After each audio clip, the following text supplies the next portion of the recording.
Hello, it's Logan here again from Dim Digital. This time round, we're back with another review. I'm joined by that man, Apps. How you doing? Good, thanks, you. Yeah, good. We're here again, churning out the reviews. The mid-year slump has gone, definitely. And busy now, isn't it? Yeah, it's turned into a bit of a busy period of backlog clearing. I say this isn't really a backlog game, the one that we're doing here today. I'm keeping them. I mean, they already know because of the title, but I haven't introduced it yet. Yeah. But we are doing a game today called Control. Yes. Which you texted me and you went basically saying Control done. I went, what? And I was really struggling with the basics. And then I'd seen this game on a couple of streams, I think, and I didn't really pay attention to what it was. And then you basically went, come on, Logan, wake up, it's a game, and this is it. And as soon as I saw the gameplay, I went, that's yeah. To be honest, it's been out over a week now, and it I think it debuted 4th in the UK charts, like retail charts, and I think what that scenario you've just gone through, which was the dead truth, is why that it's not selling that as well as they thought it probably would have done, because even you're like, what's that? And I'd send you it, and you're like, oh, it's that. I don't know too much about it. So it sounds like to me that the game's got pretty good reviews in general across the board, but it looks like it's going to be one of those good games that doesn't sell very well, which is always a concern, because then you don't know if you're going to get another one later on. But it seems to be the general consensus. A lot of people just haven't got this on their radar. I just haven't seen it marketed. No. I think normally you'd see, I promise you, I'm coming on here. I mean, I'm known for my ignorance, but I literally know nothing about this game. Yeah. I genuinely know nothing. I've seen some gameplay, so I've got an idea of what it's about. If you said to me, Logan, who's developed it, I'd go, yeah. I genuinely have no idea. When I reel off the games they have developed, you'll recognise them. But it's just, it has gone under the radar. And I don't know whether it's because 505 are publishing them, who aren't like a major publisher. They're quite a small fry. Remedy, made this game, and it's published by 505. Previously, Remedy's games have been on Xbox. They've been exclusives, so you would have had them rammed down your throat at some point, either on the dashboard or just from reading general news. They tend to get a little bit more publicity, but I don't know whether. I already think I know which game they've done before. Go on. I can't remember what it's called. Is it? Well, I know what it is. There's no point me asking, but it was that weird time shifty style game. Yeah, Quantum Break. That's it. Yep. It was it? Yep, correct. So 10 points. That's what it looked similar, or it looked a little bit. No, I wouldn't say it looked like it, but there was trademarks of it that reminded me of Quantum Break. Yeah. So I don't know what they've done with the marketing side of things. I had to kind of go out of my way to find out a bit more about the game. It wasn't one of those things that just sort of presented it to me. I don't know if that's because people weren't talking about it in the gaming space, so it just fell outside. I mean, I earmarked it probably. Was it last E3? I think it was last E3 when they've done like a debut trailer. So 2018, I earmarked it then thinking that could be decent. And then 18 months later it arrives. But I had to force myself to make sure it was on the radar and check up on it and just find out exactly what it was, because I didn't really know. But then I thought I don't really mind, because Remedy have got a bit of a trait for doing weird games. So I was happy just to kind of go in quite blind. But for those that don't want to just go in blind and chuck 45 quid or whatever it is, UK pounds down the toilet, it's not an easy sell, I don't think, because it's not a clear indication of what the game is or who's going to enjoy it. And I think that's why it may suffer long term with sales, which would be a bloody shame. I really hope that Remedy get picked up by Sony and they put their fucking marketing team behind their next game, because they would just blast it. They'll just make sure, even if you didn't want it, you'd have to know about it. That's what they done with Days Gone, didn't they? It was everywhere. It was on fucking the tube, that was. I was like, Jesus. Yeah. I remember Quantum Break being shoved down my throat, though. Yeah, because it's an exclusive. They obviously didn't use 505 for it. It's because it's a Microsoft exclusive.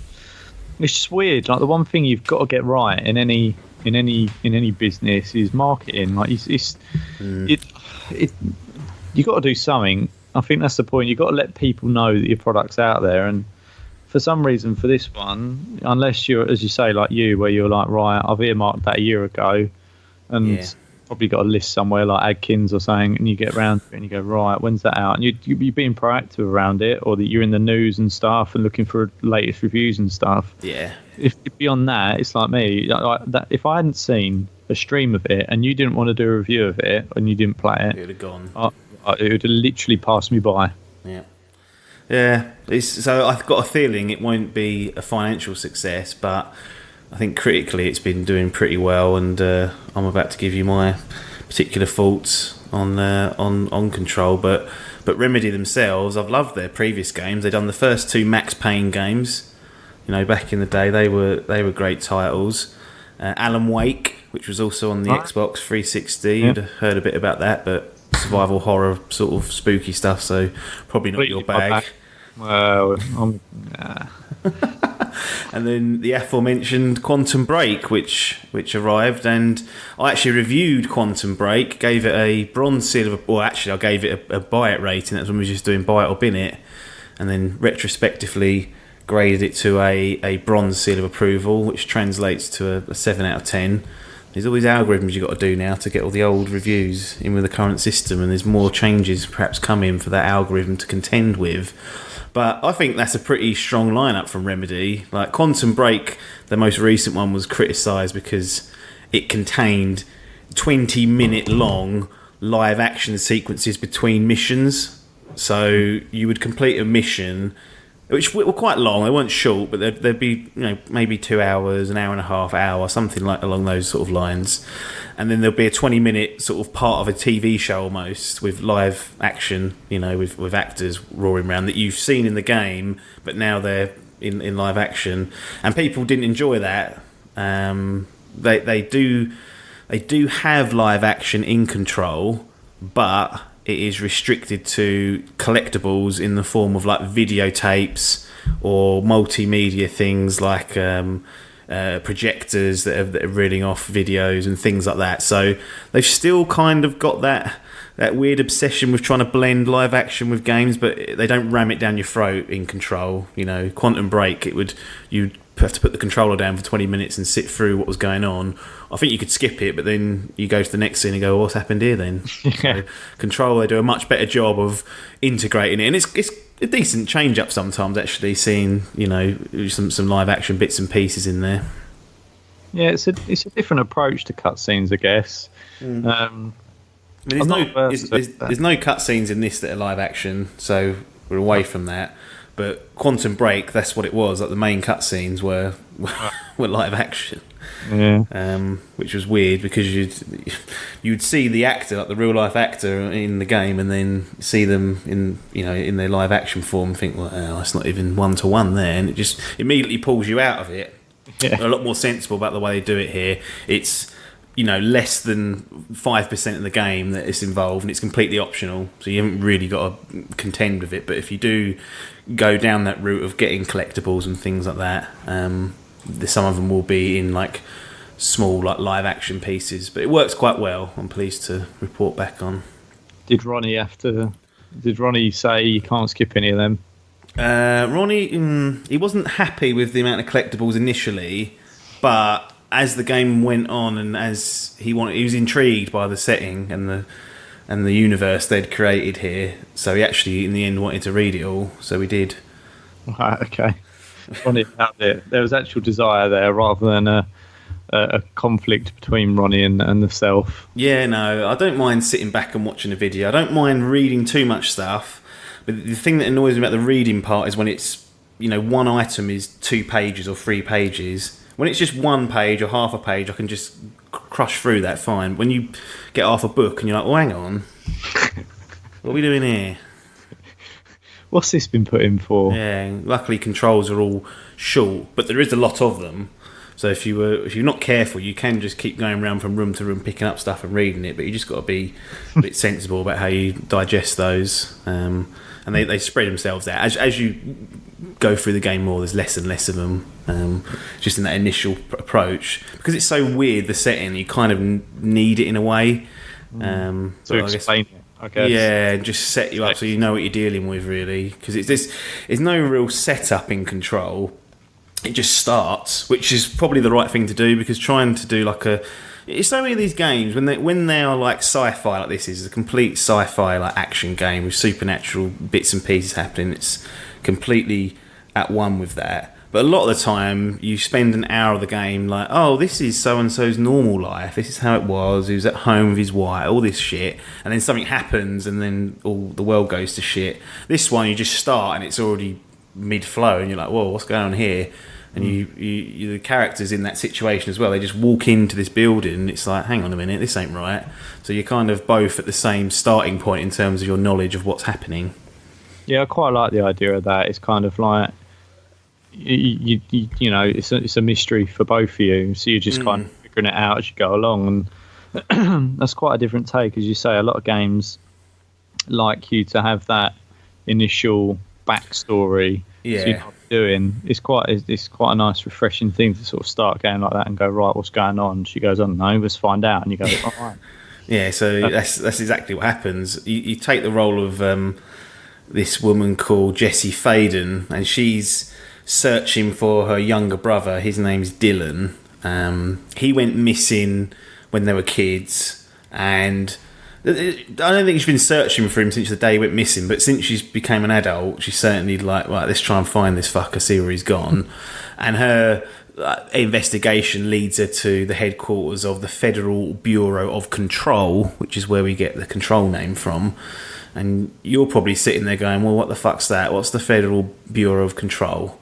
And it's not an easy thing to describe, but if you just imagine the X-Files turned up a few notches, that's sort of what you're looking at. They investigate, they research all and any paranormal events that take place across the US and beyond. So there's a lot of classified and secret squirrel stuff going on at the FBC, investigations, research, and bits and pieces like that. And they call them paranatural events. So in the game, anything that's seen as what we would call paranormal, they call them paranatural. So that's what the setup is. She kind of walks into this building, and it's eerily quiet. She discovers that the previous director who ran that particular building has seemingly committed suicide. He's dead at his desk with a gun, by his side. And after a little bit more discovery, it comes to light that there appears to be some sort of invasion from a paranatural force that's called the Hiss, and that actually corrupts employees and kind of takes them over, so they become enemies of you and will shoot at you and attack you. So as well as now trying to find your brother, who you believe is somewhere in this massive complex, and the complex, the FBC headquarters is called the Oldest House, you've also got to try and figure out what's caused this this invasion of whatever it is, and try and put a stop to that. And that will lead you marauding all over the building, encountering all sorts of enemies, puzzles, and reality bending situations. But it's one of those games where you've got to. It's not you can't hang your hat on it and say, well, this is a real realistic look at day to day. It's not like Red Dead, where it etches itself in realism. This is a sci-fi action game, and you've got to be willing to go with it when it goes to those places. No, it sounds all acceptable. It's not for the biffs of society. That's one thing I'd say. He ain't gonna accept it, is he? Some of the stuff basically is a bit too far-fetched for basic brains. Maybe that's one way of putting it. I just feel like people will think this is a bit too weird for me, right? And and be turned off by that, which is fine. I can get that. But if you can just go along with it, because it's not far-fetched in the context of the game. Nothing is far-fetched in the game that they've set up, which is what I like so much about it, is that almost anything can happen. That's why I like The Evil Within as well. I thought they had a clever idea of how things used to happen there that were far-fetched, but it made sense. And it's the same with this. They set up, it's a really deep, rich sort of backstory there about what the FBC do, what events have happened, and how these things have occurred. You just got to be willing to sort of accept it, and maybe do a little bit of side reading on the collectibles, and you'll gain an extra 15% of the story just by doing that. You'll have a much better and clearer understanding. It's still fucking weird. You can't deny that. It's still weird, but I like it. It's different. It's, you know, it's not this sort of run of the mill story that will make sense straight away. It's one of those things you just kind of go with it, and it'll all untangle itself as you go through, and hopefully you'll enjoy the ride. Yeah, I mean, as you say, those that, by the sounds of it, take things as read will kind of struggle with it.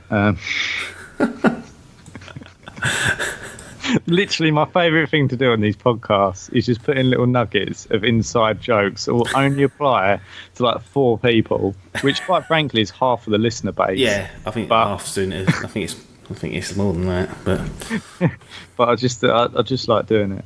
Yeah. So I guess, you know, we've kind of set the scene a little bit, but I think the game looks like it's a kind of a third person. Yeah. I wouldn't say shooter, but it's a tough. Yeah, it's a third person action game, really. I thought it was going to be a much more cinematic game. You know, I thought there would be parts where you'd be walking slowly, and there'd be all this exposition dumps and all this sort of stuff. And it's not like, as soon as you take control of Jessie, she's jogging. There's no sort of like slow down, or, you know, let's soak up the atmosphere or anything like that. It's a very much an action orientated game, so the way that Jessie controls is fixed on that. And yeah, you use a combination of gunplay, but also supernatural powers to defeat enemies. So, you know, one power that you earn quite early is telekinesis, which, as you know, means you can pick things up with your hand and launch them at people, and that's super fun to do. And your gun itself is not just, it's just a single weapon. It's called the service weapon, but you can then build or create and mod it so that it can form different types of guns. So you can form a shotgun with it, you can form an Uzi with it, or a submachine gun, you can form a sniper rifle with it, things like that. Once you've gathered the right materials and experience, you can do that, and then, you know, you can change your play style based on that. But it's a blend really of those two. Really, you're using the service weapon in whatever form you feel most comfortable or best for the situation, plus your powers that you've earned to get by and tackle these enemies that are seemingly everywhere. It sounds interesting. It sort of sounds like a bit of a mix between a game that I can't bloody remember called, I think it's Cryo. Right, yeah. I can't bloody remember. And Half-Life. Sort of, I've got that in my head with it. Sort of this like weird kind of mix between, but that because I think Cryo, whatever it's called, was a first-person shooter, but that was a bit weird and paranormal. And then you've got that kind of upgradable and paranormal power bit. So how does she get these? Because I presume she went in there, or do we not know, without these powers, and the environment is how. Yeah. Well, it's you walk in. I mean, spoiler territory, perhaps. No, not really, because as I mentioned, you walk in there, and then the director's dead in his office, and he's topped himself, and you think, well, that's a disaster. And because there's no one else around, and he's dead, Jessie's like, well, this seems a bit strange. I need to sort of get ready for something that might be dangerous here. So she picks up his weapon, and it just turns out that weapon is a service weapon, so has supernatural abilities. Right. And these abilities can't always just bind with every single person. Sometimes they will not bind with the person, they can't use them. So I guess one of the things you learn early on is that Jessie's able to be bound to these powers, which gives her the ability to take on more and more as you find them throughout the world. So she's obviously a unique character in this story, and has some sort of connection with whatever's, you know, producing these powerful weapons and these other sort of abilities that you can get. So I guess the one thing I'm kind of thinking of at the moment is, you say it's kind of an action-orientated game, but is there moments in this game where you sort of, I don't know, you get that kind of Alien Isolation kind of vibe where you're doing, is that there in any parts, or is it a massively washed-down version of something like that? And you know, like that anxiety or that jumpiness?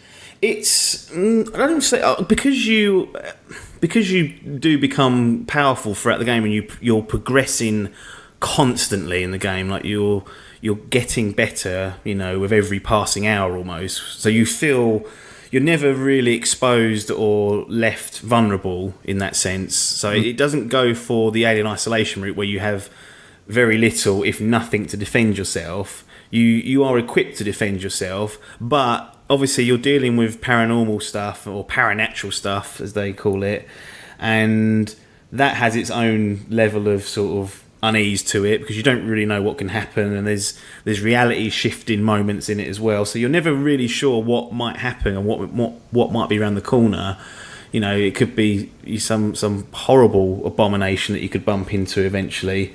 But you will be equipped to at least stand toe to toe with whatever you meet, and hopefully beat them. It's focused much more on the action side than it is on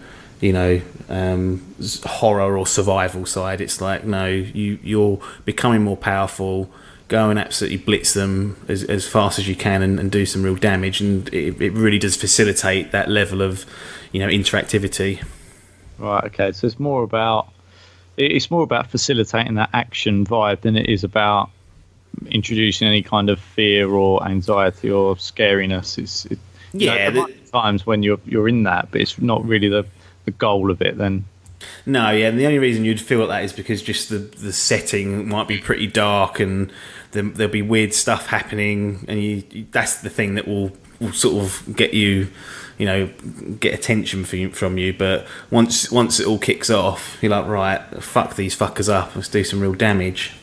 So, I mean, the other thing I've sort of got in my mind, and this might have had to have gone, I probably should have asked it a bit earlier on, to be fair, but this does fall into AAA game sort of territory, doesn't it? We're not talking about saying it's kind of middle of the road or... Oh no, yeah, this is full blown. It looks the part, it plays the part.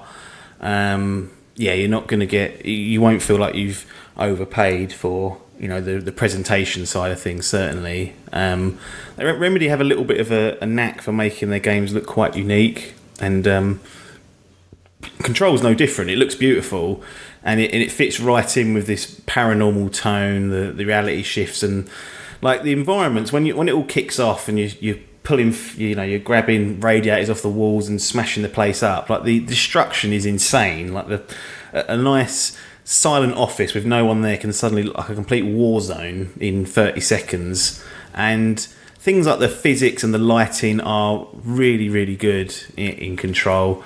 Like there could be a projector playing a video, and it's projecting it onto a screen, and you can walk over to the projector and sort of bump it, and obviously the projector will move with that because it's got the physics are all attached and working as they should, but the image also will shift and warp depending on how far you've interfered with it. So if you bump it nearly all the way off, the image will warp, and they've even simulated a projector in the game, and then the reflection of said image can be seen on hard floors or hard ceilings, depending on the the material that is. Or if it's a hard floor, you have to see the colour reflection and a little bit of the image. It's just when you actually take a moment to slow down and look at the game, it's really good what's going on.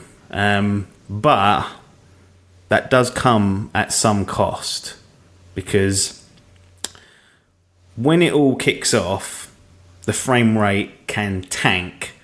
So when it's super busy on the screen, it's not very often, but it does happen, and you will notice it. The frame rate will drop suddenly, and you'll get slowed down, and it'll only be for a few those few seconds. But I didn't get caught out by it, but I can see someone getting snarled up and dying and being absolutely fuming. Unfortunately, they're few and far between, but it does happen. And the other thing I noticed is that if you pause the game and then immediately go back into the game and then try and run around, it's really stuttery then as well. And the same if you open your map, which overlays the screen, so the action still carries on. I mean, you never open your map in the middle of a fight, but for your argument's sake, you want to see where you're going, you put it away. Sometimes it will be stuttery then, just for a few seconds afterwards, and that will also play into the fact that sometimes textures will not load in properly. So it's a little bit scruffy on the performance side. It's not consistent enough to be game breaking, but you will likely notice these imperfections on the performance side. Now, I'm told that if you're on the PC, then this is the absolute title for that, because it's a true master race marvel. And if you've got a ray tracing enabled graphics card, this is one of the first games that's advertising that it's doing it properly, so the reflections and the lighting will look even better. But I was playing this on the Xbox One S, most powerful console in the world, Big Phil's been telling me, and even with that grunt, it wasn't powerful enough to be flawless. So a bit of a concern for those that are playing on the base consoles, because that'll be a step down from what I'm playing. And it's a shame really that scruffiness is present. Maybe it's something they can patch out, but it's been out over a week now. There's been nothing just yet. Like I said, not game breaking, but it would be disingenuous for me not to mention it. Overall, it's been a positive experience, but you have to pull out the wart sometimes and go, hang on a minute, have a look at that, because it's not performing as good as it should really. And I think maybe they've tried to overstretch it slightly. I always go back to it, right? I've got an Xbox which is 5 years old. Yeah. It was absolute OG territory. It's not really battered an eyelid since I bought it. It sort of plods along, it's fine. You get a game such as, and I hate to go back to it, Red Dead Redemption 2. Yeah. Guess how many frame drops or any kind of challenge I had? None. Literally nothing. And if you're telling, and that is one of the best looking, broadest games I've ever played. Yeah. And it just feels like it's just it might not be much, but things like frame rate drops, I hate them. I don't know why. I'm really not that picky about stuff, but I hate it when a game drops frames. It seems to me, or in my head, in this day and age, it just shouldn't happen. Like, I shouldn't be looking at that. I should be able to press pause and resume and stuff almost seamlessly, and there should be no stuttering. There shouldn't be anything. It should be a seamless experience, and that would be a botherance for me. That, especially in that scoring. Not that I'm trying to influence it. I'll just say, for me personally, that I could still enjoy the game, but I'd sour it a bit. Yeah, I mean, it's less. I'd say it makes up. I mean, the map thing is obviously will be an irritant, but you're unlikely to be bothered by it because it's not going to happen at a crucial moment. When it all kicks off, probably less than 5% of the game it happened in, but it's still present, so it needs to be called out. So it's not every time. It's just no. Like, if it was every time, it would be criticised much heavily. It's just in trying to search for negatives and things like that, and there's maybe a couple more that things I probably didn't like about it. Like the performance side just wasn't flawless, and I've come accustomed to playing games that are flawless. Like you mentioned, Red Dead Redemption, although that took 10 years to make, so it ought to be flawless. But with action games, you just kind of get conditioned. Like the standard is very high nowadays. I think that's part of not the problem, but that's for the developers. They've got a very high standard just to meet the minimum, and this meets it and goes beyond the minimum, but then drops below it just on the odd few occasions, like a handful of occasions through a 12-hour game, if that. And it's just something to call out as a problem, and it's more for people that have the base consoles, because it could be worse. I don't know. You'd have to do some additional research into that. But if the Xbox One X isn't doing it flawless, then the Xbox One's probably going to struggle just a tad more. Yeah, I would be interested to. I mean, it's not my game, so I wouldn't play it. But the concern would be on saying that he's 5 years old. That's, I mean, let's be fair to it. It's a bit tired. It's had a lot of play time over the years. I would be concerned if it's doing that. It might, if it's dropping it 5% of the time on yours. Could it be as bad as 25% of the time on mine? Yeah. I don't know. That's a fair assumption to make based on the fact we don't know. I mean, it's present on the big gun consoles. PC seems to be fine, but I've been playing a few PC games in the last year, and that's a bit of a minefield because sometimes things don't, because all the different configurations and whatnot. Yeah, not as good, well optimized, are they? No, but in the PS4 Pro and the Xbox One X, there's been reports on both sides of similar issues. So we know where we stand with the components that are in that. So there is an issue there, whether it's small or not. It's not flawless.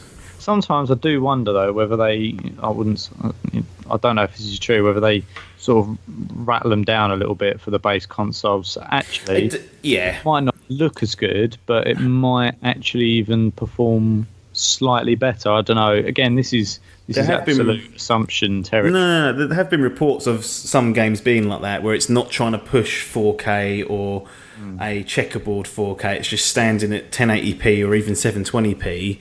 That gives it a better performance, and then it doesn't look as, if you get a screenshot side by side, you go, cool, look at that grainy mess. But when you're playing the game, at least it's smooth. That does happen on the odd occasion, so it is there, but.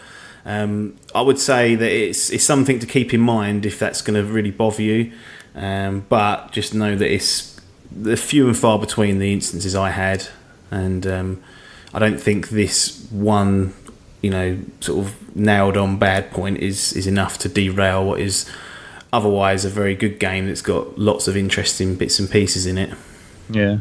So I guess in terms of controls, is it kind of bog standard and the mechanics as you'd kind of expect, so you could just pick up and play and run with it?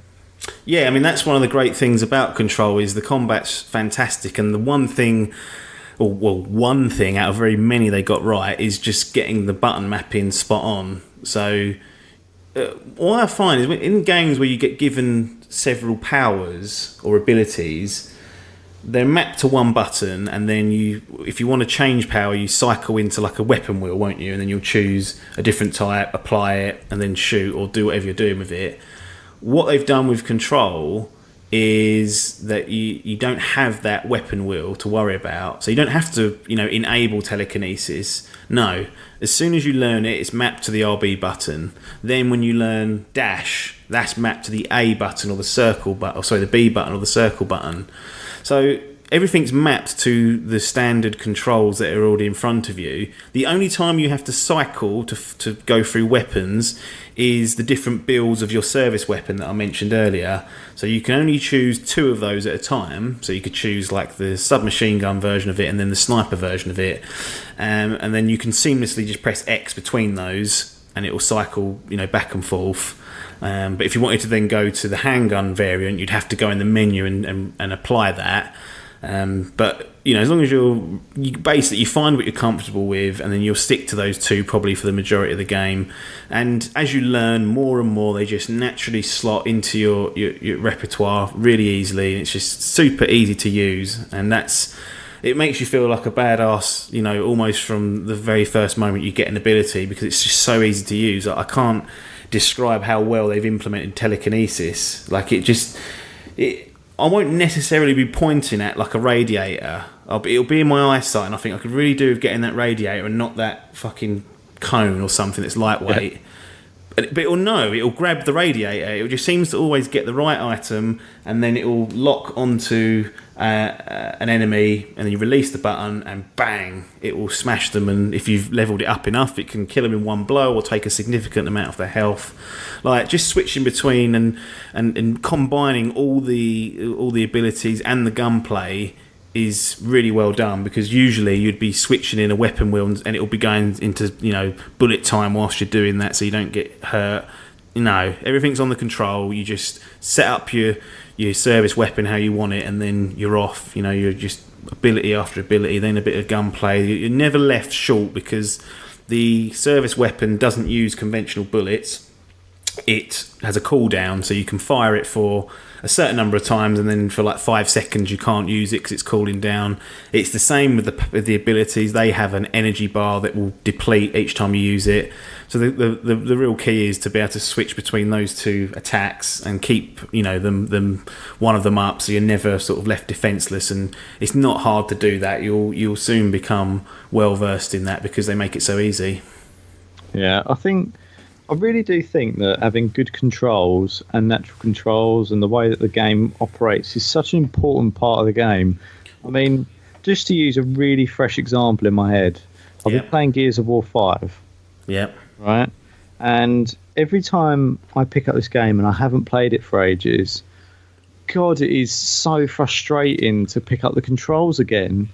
Like, it's like Gears of War has got such an unnatural control configuration compared to most other games out there, and I get frustrated for like the first hour or two because I'm like, I have to think about what I'm pressing. Yeah, and it annoys me that I have to think about that. And not only are you trying to get, it's like that My Friend Pedro. It's what it was. That's the one thing. You know, the review will come after this. We've already done it. It's a little, exposing the business there, but there you go. But you're that phrase there. I wish I had thought of that. Like, just having to think what to do is frustrating. It sounds stupid because you think, well, it's you being a thick twat, but it's normally because the controls don't feel natural, and control, it just becomes part of you just don't even think about it. You just go, I need to do this, this, and this, and then you've done it. Like, you don't often find that in games, and even as you mentioned, you're saying Gears 5, well-established franchise, been around for almost over a decade now, and it's still not flawless in that sense. By the sound of things, you're still having to. Well, they change it up. They've changed. They haven't, have they? Even this late on, yeah. So weirdly, in that game, the reload button, which is not like any other game, is RB, right? Because obviously you have to get it in the sweet spot. Sure. But now, I mean, maybe they haven't changed it. But I don't remember it being this. But now you've got the chainsaw is also RB. So it used to be B, didn't it? Yeah. So yeah, it did. Yeah. So what you've got now is a scenario where you can be in a position where you either reload instead of chainsawing someone, or you can chainsaw someone instead of reloading. Yeah. And I just think, what you're doing, we're at number 5 in this franchise. Why are we not at least? I mean, they're hard enough as they are at the moment to remember after you haven't played it for 2 years or whatever. But then reintroducing a change, and the 5th edition is just an odd move. And I think that's the point. Is like I'm about an hour in, and I'm still sort of sitting there, and I'm going, right, what am I doing now then? Which button's which, sort of thing. And I think it's a good point for games. Is that we're well into it now. They're well established, the control systems and what works and what doesn't, and what people are used to picking up. I think being able to pick up a game and it feel natural is a really important part of enjoying the game, at least early on in it. Yeah, well, especially if your game's called Control as well. Yeah, you have to be getting that right. Yeah. And it could have easily gone wrong because there's several abilities that you learn throughout the game, so you only get more and more flexibility, but they just make it work. It just works seamlessly, and that is something to applaud because you can quite easily. I mean, games struggle when you've got more than 2 guns to give you the option. Like, you're always bumbling around trying to fucking get that right, and it's like, well, that's just a gun being changed. This, you've got ample powers to be using and all different effects and scenarios to use them in, but the game does such a good job of introducing the controls and then teaching you them, and then when you apply them in the real world scenarios, which are pretty much the training grounds themselves, like when you take on the enemies, you will be surprised how successful you'll be. You can't stand still though in this game. This isn't Gears of War, where you hunker down behind cover. This is a game where you are on the move constantly. But going back to the point of Jessie being quite quick on her feet, which I mentioned earlier about how she's not very slow walking, that's why, because in these scenarios you need her to be agile, and she is, which is great. Yeah. Another point I just wanted to pick up on, which I think is important, I think it's really key how they've, by the sounds of it, mastered things like telekinesis, because as you said, the fact that it picks up and it's got a way of knowing that you want the heavier object sounds really obvious. Yeah. But can you imagine if every time you did it and it picked up the wrong fucking thing, it'd get really aggravating really quickly. So it's something that's done really well could quite easily become really, really poor. Yeah, I think the smart move they made, that even if you're not in a room that's got a chair, that's got a radio, that's got anything, you can still hold the telekinesis button down, the RB, to grab something, and all it will do is pull a bit of brick off the wall or something. So you always grab something. Yeah. Because one of the most frustrating things is when you've got that power, is like, right, I need to use it, and you're searching for an object, and you think there's nothing around here. Whereas you can just hold that button, it will pull off something. It'll pull a bit of the floor up, it'll pull a bit of the ceiling off, it'll pull the door, whatever it can get its hands on, it'll get something so that you can use the power. Yeah, it knows you don't want to throw a crisp packet at them, basically. Yeah, exactly. And, even if there wasn't a crisp packet there for it to throw, it'll just pull part of the fucking floor up if it has to. Yeah. It don't care. It'll just give you something that's solid that you can clonk someone with, and that's what you want. Yeah. No, that is good. It's all good stuff. We've discussed quite a lot in actually some quite good detail, I think. But is there anything else that you want to bring up that you think is important for the guys, the 5 people that might be interested? Well, I think I should talk about how the game works in terms of progression. Like, is it open world? Is it linear? All that sort of stuff. But you've got this oldest house, which is as they're called, the FBC headquarters. And there's several floors and sections to that. So there's like a executive suite, like where all the directors go. There's a research centre, a maintenance area, and you can access all these areas via lifts. So you can go up and down and go where you want in that respect. But this is what they call a Metroidvania game nowadays. So it's essentially a large interconnected map that you can explore, but you won't have access to everything to start off with. So there'll be locked doors, there'll be blockades, there'll be places high up that you can't get to, and you think, how the fuck am I going to get up there one day? And what it requires is that you go off and you progress in the game. You either learn a new ability that will enable you to remove a blockade or get high or whatever, or to get a key card that will allow you access to the previously locked door. So slowly but surely you get more and more access to the building and to the house itself. You open up shortcuts and you can start roaring around at your leisure. So it's a great kind of template to play a game. It gives you just enough freedom to go off and sort of explore, and each time you go off and explore, you will most likely be rewarded with experience or maybe a mod or something to enhance your powers or your character, or maybe even an interesting bit of lore. So they've done a really good job with making exploration valuable and worthwhile doing. But to keep you busy, you've obviously got the main missions that move the narrative along, and we've set that up for the guys. Then you will meet certain characters throughout the game, and you can do side missions for them. They're quite interesting. They will net you experience and ability points and things like that, and you can start building Jesse up and making your powers even stronger by doing those. And then you have these random timed challenge missions which randomly flash up on the screen and will say something like, in maintenance, take out the high value targets, and usually there's like a 20-minute time limit on that. So they're sort of like, they're basically challenges almost, like they're timed challenges that you can go in. If you complete the challenge, then you're away. You get a nice reward on that, which is good. But they can be a nice distraction. But also sometimes when you just like trying to get through this narrative point, that flashes up and you think, fuck that, I ain't going over there. Like you can fast travel throughout the world, so seemingly if you wanted to do all these, you could do them well within time, and they just recycle, so you never sort of miss them permanently. But it's another way to earn XP.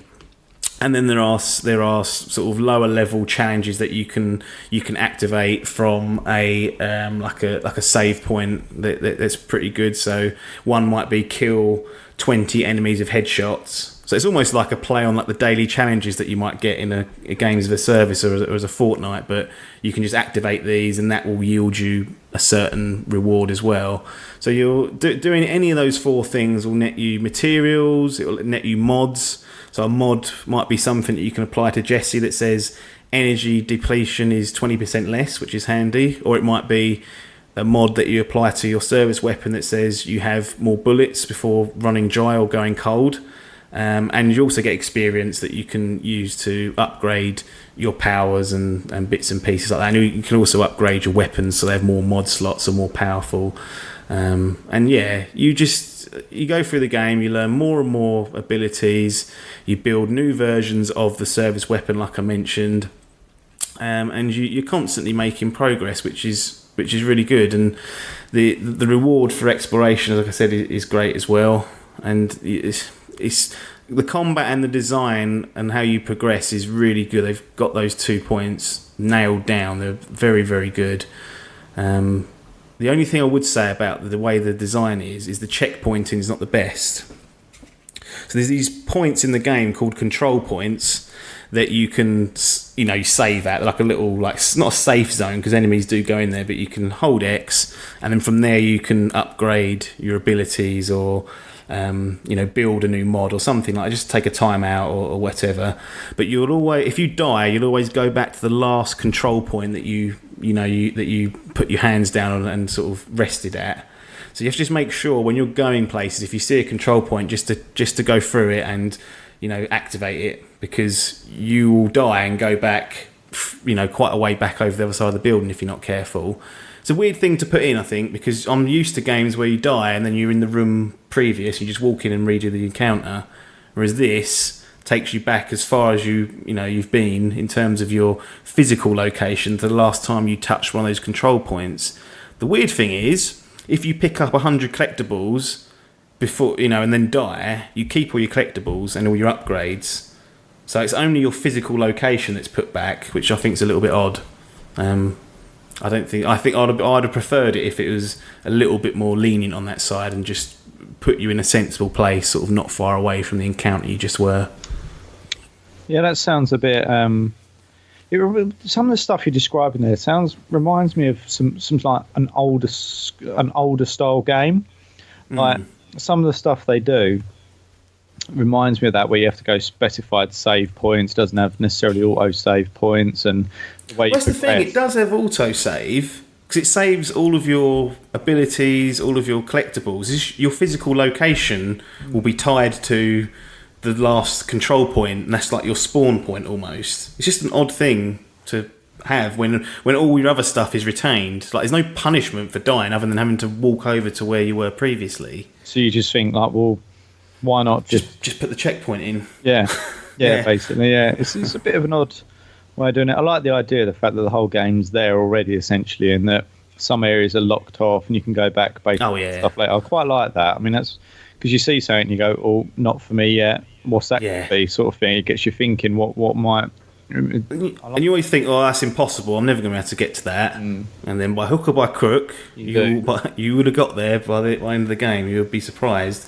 And it's always clever how they interconnect the floors and the worlds and the design of the levels, so that once you learn all the shortcuts, it's a breeze to sort of traverse across it, or you can just use the fast travel points, which are really helpful. And Ronnie's not a fan of these fast travel points, but sometimes you've got to do a few deals with the devil to get through things, because running back and forth can be, because there's still enemies always respawning, so you've got to deal with those. But if you need to go and grind, or if you want to, you don't need to grind this game whatsoever, by the way, but if you want to just focus on getting more abilities and making yourself stronger, you can do that quite easily, because there's always enemies around to kill. Yeah, no, fortunate. Did you ever fast travel in Spider-Man? I think twice. He sits on the train, doesn't he? Yeah, he sits on the train, just sort of on the tube, or whatever they call it, subway. Yeah, well, that was an interesting way of doing it. Because I was like, but it kind of makes sense, that one. But to be honest, the great thing about Spider-Man was that I never felt like I wanted to fast travel, because it's so fun just webbing around. Kind of takes away from the game on it, doesn't it? It's kind of like, don't play Spider-Man. I want it to be zip around if you ain't going to be zipping around. No, I was happy when it was like, 1,000 meters away. I was like, yeah, I'll travel over there and flip around and try and do whatever. That's good fun. Yeah. So I guess I blew it there because I thought we've covered it all and we hadn't. So have we covered it all? Basically. That's the problem with these ad-lib reviews, and you're letting me not do it. I've made a decision. For some reason, you give me a sheet and you go, talk to us about all that. And I've just got that sheet, chucked it in a minute and gone, I don't need that. I can just do it now. That is a risk, though. Stuff will be missed out. But is there anything else that's pertinent to this game that we haven't discussed or that might feed into the review? No, I mean, these are smaller bits of like any other business that would be normally at this part, but the acting and the voice acting is really good, and the supporting cast and the characters, they're all really well done, and it's quite funny. It's some comedic moments in this. Like it's written really well. Yes, it's fucking weird, but it's written really well, and it's got some great moments in it, and the characters that they introduce you to are all good fun, and some of them are a little bit weird because they're working in this like paranormal fucking building all day, so you get some right old weirdos that you bump into. And yeah, I just love the world they've built, or the universe, whatever you want to call wherever Control takes place. I love that place. It's fucking weird, but I love reading all the letters and the documents scattered about, finding more about what's going on, and it's in the end it's quite fascinating reading about all the depth they go into, you know, about, because this is a control centre, right, the headquarters for the Federal Bureau of Control. You know, every outing, every field thing they've done in there is somewhere in that building. You can read about it to get some more background. And what gives it a level of legitimacy is that the documents you can read through, some parts of it are like blacked out, as you would see on a classified document. So you don't always get the full story. It will say like agent, and it'll be blacked out. So you don't know which agent was. Agent so and so went into X place, found, you know, an event happening. 6 people died of blank, and it just adds to the, you know, you can imagine if you went into the FBI, 99% of the documents are all like that. They're all classified, and if you haven't got the right clearance level, you ain't gonna have to read them in their native form. And it fits well, and it is a strange game, but it's fascinating to just kind of allow myself to go on that journey, and I was pleased that I did. Yeah, I mean, it's all sounding resoundingly positive. Where on the scale is this one sitting for the official Dimp score and review? Control. It's on its best day, it's as good as a 9. That's how good Control is when it is in full flow, when you're, you know, playing the game and you're in that moment and just zipping around doing all sorts and reading about these weird paranormal X-Files type stuff. Like it's on its best day, it's a 9, but then on its worst day, it's a 7. So the only sensible place to put it is an 8 out of 10 silver seal of approval. Yeah, I mean, there's nothing to be ashamed about. No. Getting a silver at all. If they patched, I think if you're playing it on PC and the performance side is flawless, like you're not having the slowdown, or if you don't experience it on the consoles for whatever reason, then it's a 9. But I experienced them, so I'll knock it for that, because it should be better where possible. And you know, like I said, on its worst day it'll be a 7, best day it's a 9. Let's chuck it in 8, and you know, if they patch it up and it's flawless in the next couple of weeks, then you'll be very happy when you plonk down and play this. I mean, if you had to give it if it was an 8 point something, would you say that point would be closer to the 9 or closer to the 8? I would actually bang it in the middle, I think. Right. It'd be that level, I think, yeah. I mean, my heart would say put it close to the 9, but I think you have to detach yourself sometimes and say the slowdown is a bit of a problem, and the checkpointing, whilst not egregious, with the wrong combination can get very stressful, because it might not be that you forgot to hit a control point. It just be there is no control point between this and this end of an encounter, and it's quite a gauntlet, and you think, fuck me. So if you get 3/4 of the way through and die, it's back to basics. So yeah, if we had the point system in, I think it'd be bang in the middle, and if I had a glass of wine or two, it might be a bit higher up. I ain't had any, so. And here you go, on a Saturday night as well, to date this. Bloody no wine, unbelievable. But Friday night. Ah. You were trying to wish your life away. Well, it's because I bloody work from home today, so this is the equivalent of Saturday, isn't it? Yeah. I haven't clocked it. There you go. That's what happens when you work from home. Yeah. That's the trouble with it, really. Is it work?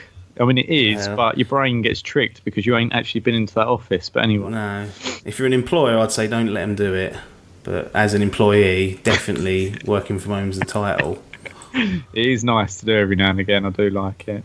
Yeah, absolutely. So that's interesting. There's a reason why I asked you where it sat on that.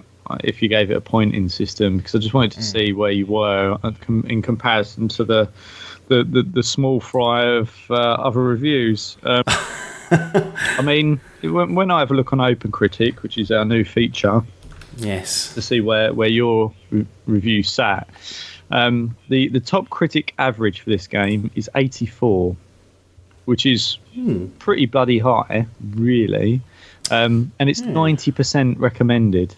Yeah, which is absolutely very high.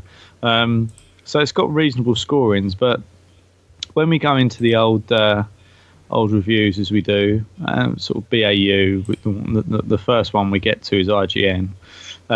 Old Jonathan, I said that because it's an O. I don't know why people do that. Jonathan Dornbush, IGN. He gives it an 8.8 out of 10.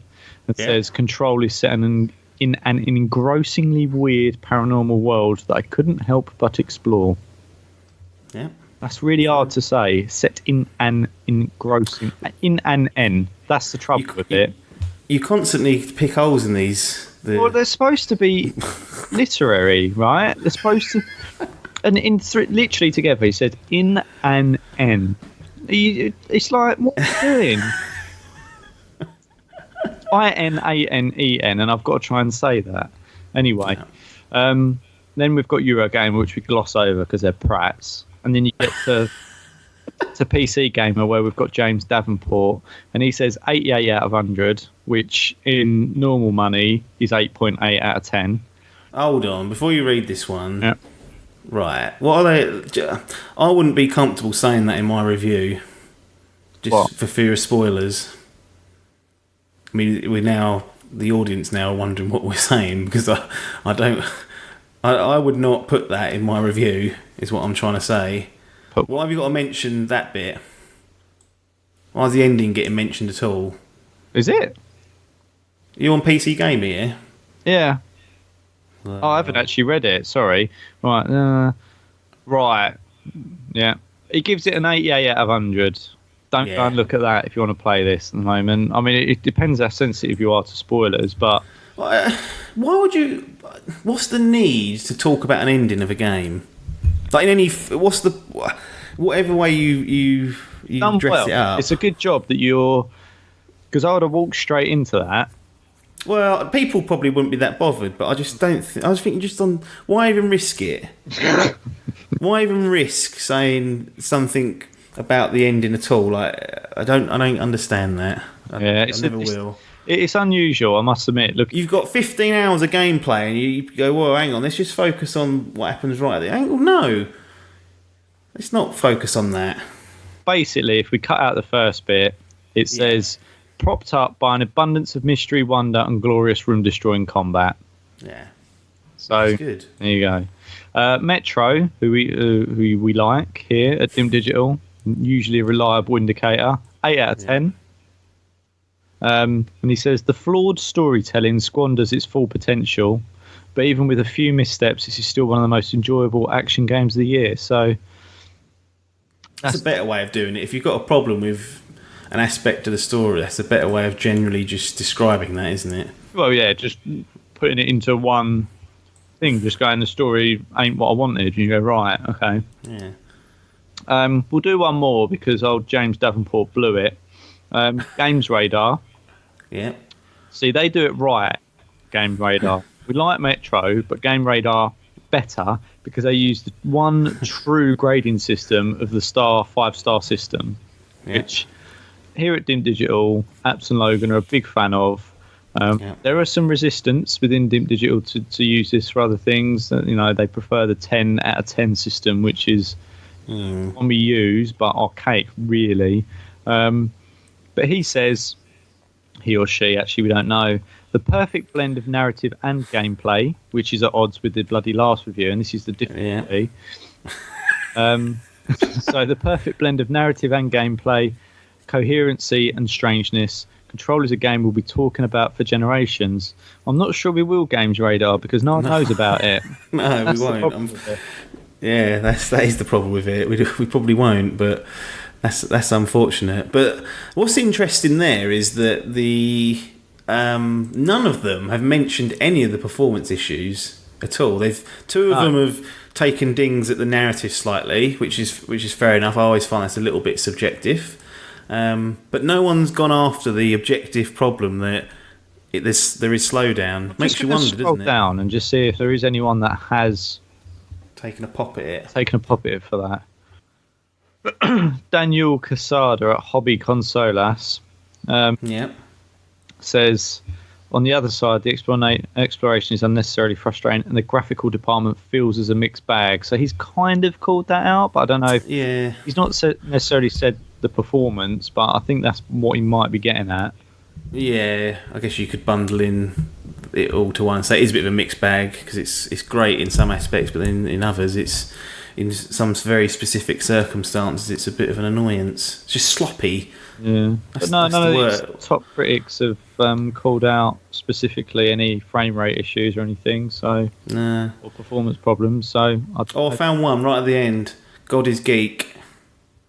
Despite some iffy performance issues and some frustrating narrative choices, controls, compelling gameplay, excellent combat, and dedication to the bizarre make it an easy game to recommend. I don't know. Is that like there's 7 pages of these reviews? It's at the bottom of the first one. That one, Mick Fraser. Wow. I mean, these are only segments of the review. They may well have mentioned it, but if you're doing your roundup, I mean, we do only look at the as you say, the roundup, the kind of key words, the key takeaways, because otherwise we'd be all day. And quite frankly, I ain't in the business of reading out everyone else's bloody reviews. No, give them too much airtime. Yeah. But no, it's interesting. So it seems to be about right. It is a high-scoring game. That's it's not perfect by the sounds of it, but I mean, I think in my world, anything really above a 70 is, which is in line with our scoring system, is worth touching. Yeah, I always think that. I think most anything in that range where it's not broken is worth a go, and they will normally get at least a 70.